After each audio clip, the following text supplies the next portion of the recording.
Okay. Uh, Hello everyone. Yep, in this video, I'm going to show you how to assemble your CRYLIC60 properly. So, what you want to do is you need a one, obviously, a CRYLIC60 case and plate. And for this video, I'm going to be using a 4 plate that I'm including in the immediate raffle for the December 2021 raffle. And 60% PCB with left side USB. Any 60% PCB will work, but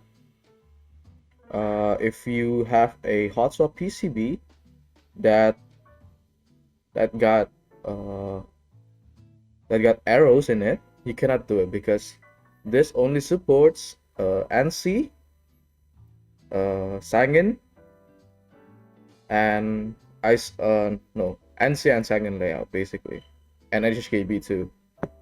So you either find a 60% PCB that can do full right shift and split right shift, or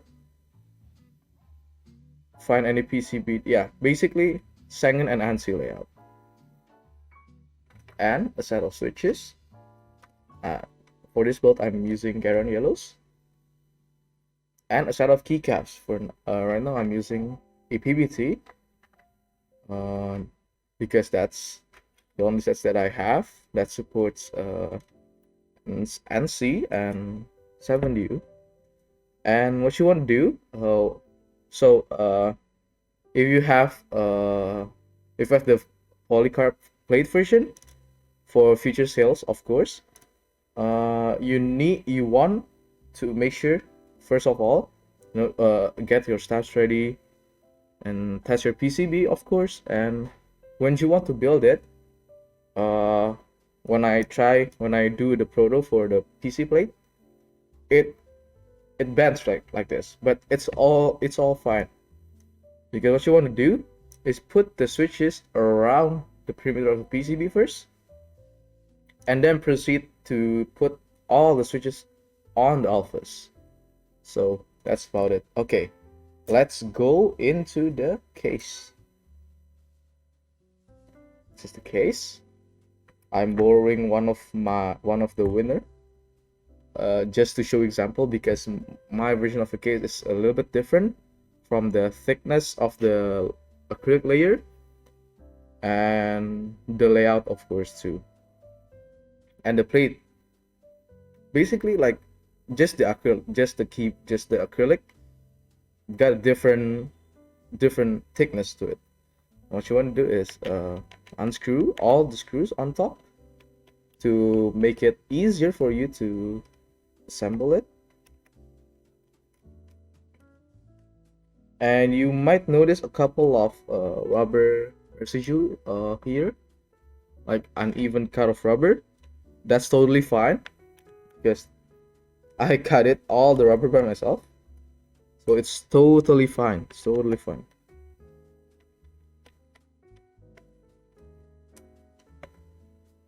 I'm gonna make sure that that all the keyboards are fine. When the winner receive the case, of course.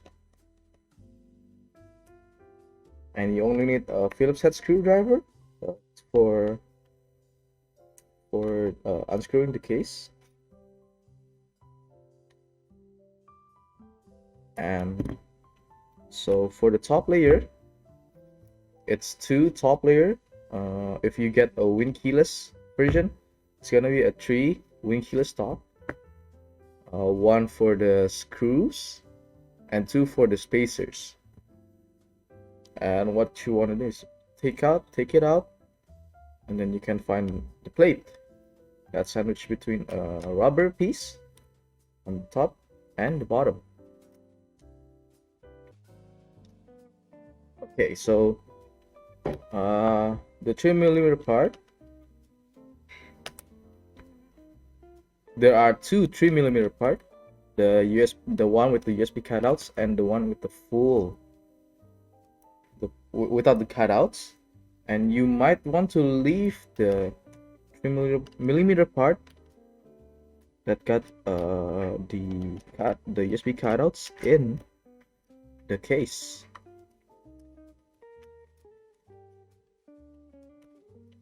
There you go. And now you just need to assemble the PCB with the plate. So I got here a D60 by Mr. Dayat.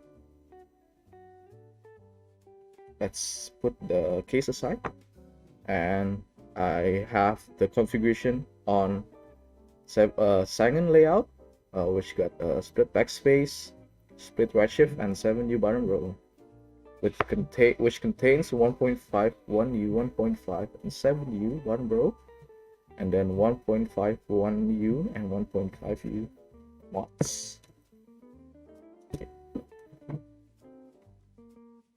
So about this CRYLIC60, let me give you guys a little bit of background. This keyboard was inspired by some of the more renowned keyboards on the community, such as J02 by J from Prototypist,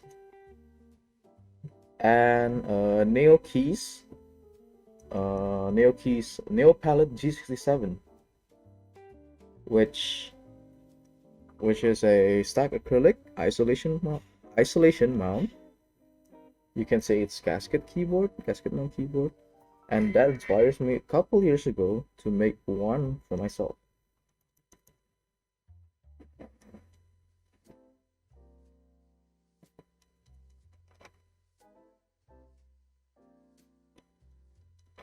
For the switches and configs, I suggest you to use a much softer plate for linears, or even like FR4 is fine, but for my liking, I prefer to use a polycarb plate instead of a hard plate like FR4 or CF.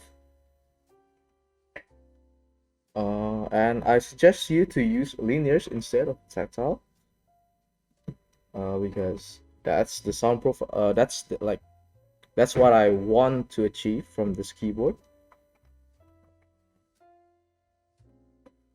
It's specialized for linear only, but if you're using tactiles, it's totally fine. It sounds good too, but I want to maximize the usage of linear switches in this keyboard. And if you want to go with FR4, might as well go with something high pitched like cherries, preferably retooled blacks, SP stars like Meteor whites, Polaris whites, even TTC wild too, from major keyboards, and TTC gold pinks, any high pitched linears, and the upcoming gateron CJ, which is amazing switches from what I heard. And for the spacebar, preferably you want something that uses long pole switches. For example, on my case, I'm using milky cream for the spacebar. This got a long pole switches as standard, creams, or you can Frankenstein any switches like femorons or creamsicles, any Franken switches with long pole stems, linear with long pole stems. Oh, my bad.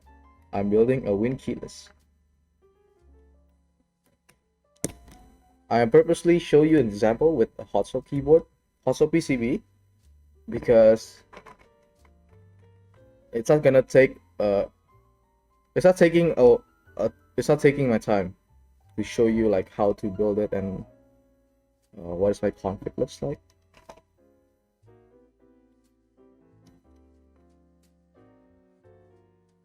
Oh, and the last but not least, I want if you guys receive this, I want you guys to build it without any mods first, like uh,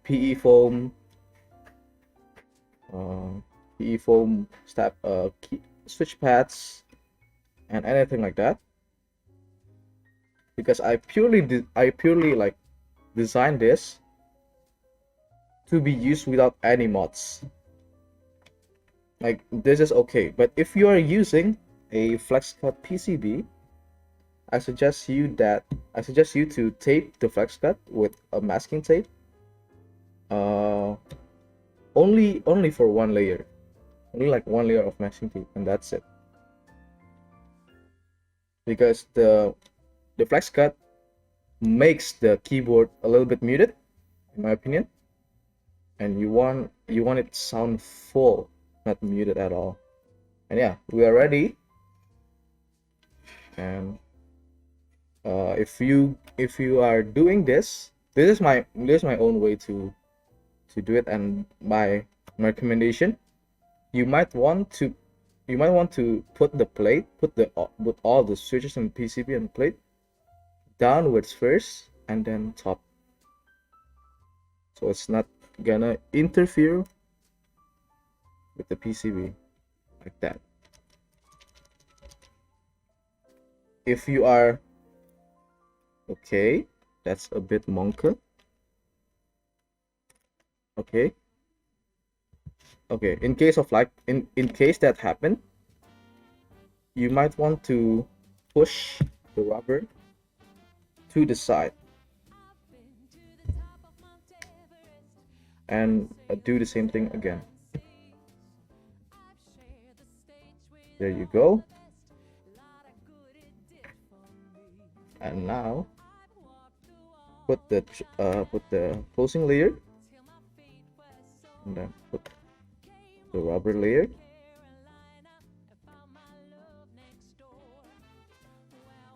and close it all off.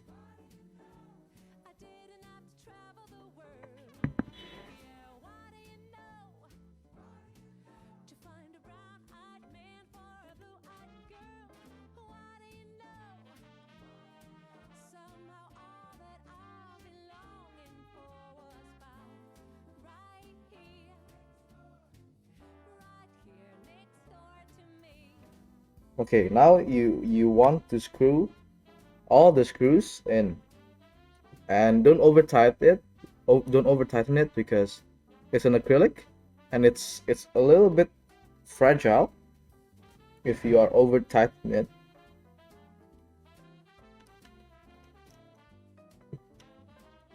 And on the final unit, the feet is gonna be disassembled, and it's just a matter of putting standoffs and screws and stuff too. Yeah, it's a matter of putting standoff screws and then the feet. You will see that the bottom and the top layer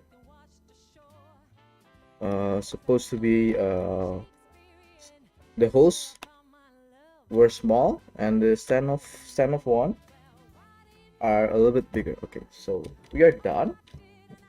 Now let's put on the keycaps.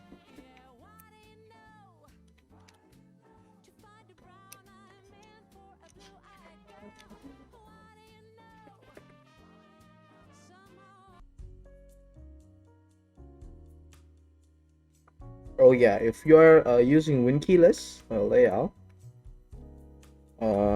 you want to prep a 7U spacebar, 1.5U mods for alt and control for both sides, and you don't need any 1U keys for the bottom row.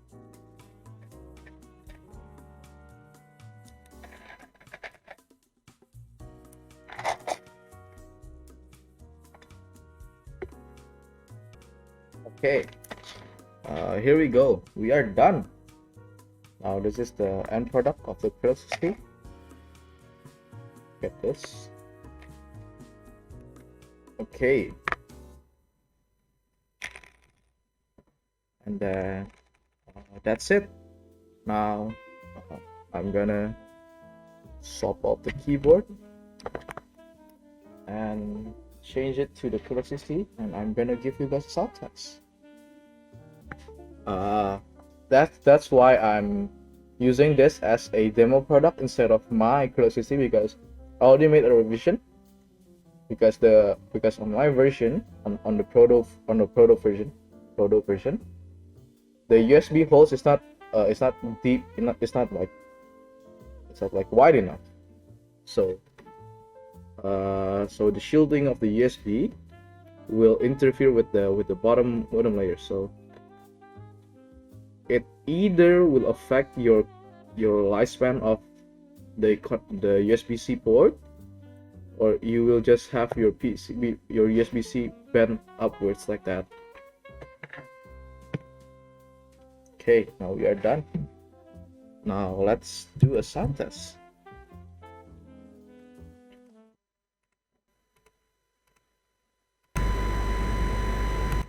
Okay, so this is a CRYLIC60 with FR4 plate, milky top gateron yellows, and novelty creep on spacebar that's been broken in. And yeah, here we go.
There's a little bit rattle on the spacebar, but it's okay. And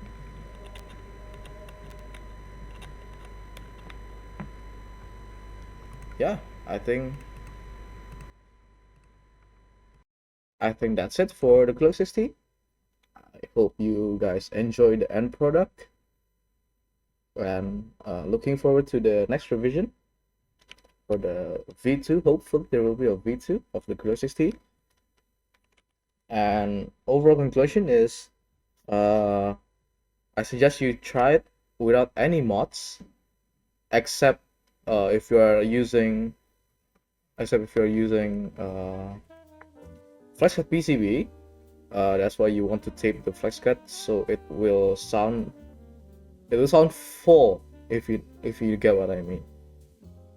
But if you don't want, you can do it as well. And for the plate files, I will be providing you guys the plate file towards the ends. Just hit me up on Discord, and if you purchase one of these, I will send you the plate files. Of course, it's not open for public. And yeah, I think that's it for today, for this video. See you guys in the next stream, and see you in the next sale. Bye bye.